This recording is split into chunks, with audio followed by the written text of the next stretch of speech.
Ang bawat araw na sa atin nagdaraan, isa itong biyaya na nagmumula sa ating puong na sa atin ay naglalang.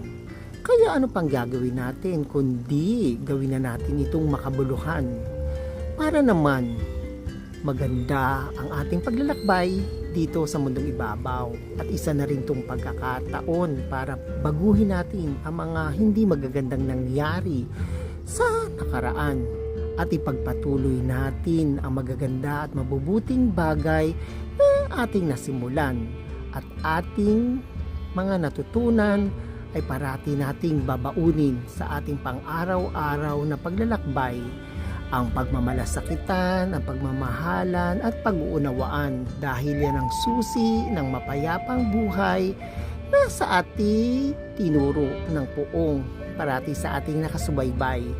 God bless!